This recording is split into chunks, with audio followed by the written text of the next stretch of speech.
Assalamualaikum warahmatullahi wabarakatuh. Apa kabar teman-teman semua? Kembali lagi hari ini di pembahasan materi IPA. Nah, hari ini kita akan mempelajari tentang reproduksi pada tumbuhan dan hewan. Nah, bagaimana sih cara reproduksi tumbuhan dan hewan? Yuk kita cari tahu.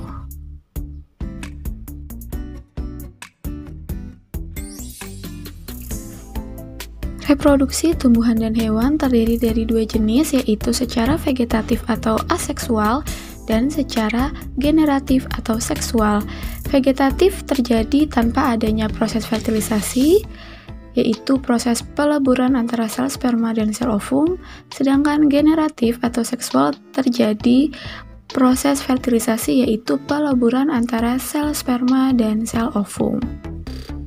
Reproduksi tumbuhan secara vegetatif alami, contohnya yaitu tunas pada bambu, stolon pada rumput, umbi lapis pada bawang, umbi akar pada wortel dan singkong, serta rizoma pada suku jahe-jahean.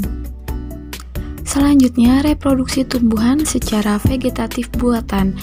Vegetatif buatan berarti proses reproduksi tumbuhannya dibantu oleh manusia.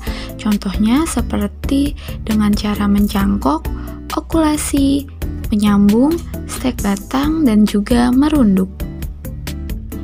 Reproduksi tumbuhan secara generatif atau seksual merupakan reproduksi yang didahului dengan peristiwa penyerbukan.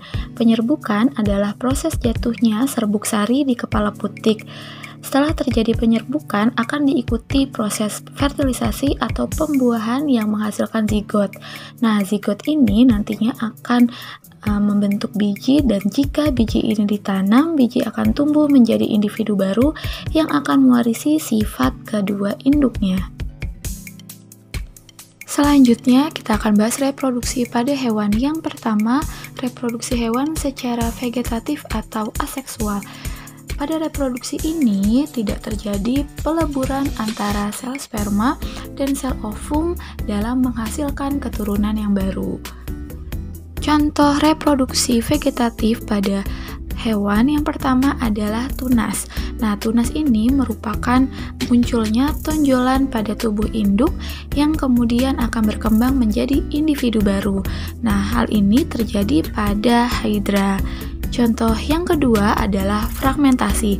Fragmentasi merupakan pemutusan bagian tubuh, dan bagian tubuh tadi masing-masing akan menjadi individu baru. Nah, ini contohnya terjadi pada cacing pipih, yaitu planaria. Yang kedua adalah reproduksi hewan secara generatif atau seksual. Pada reproduksi ini terjadi proses fertilisasi, yaitu peleburan antara sperma dan ovum. Nah, proses reproduksi generatif pada hewan dapat dilakukan melalui 3 cara, yaitu ovipar atau bertelur, vivipar melahirkan, dan ovovivipar yaitu bertelur melahirkan. Nah, itu tadi penjelasan dari reproduksi tumbuhan dan hewan. Semoga teman-teman dapat memahaminya. Dan sampai bertemu lagi di pembahasan IPA selanjutnya.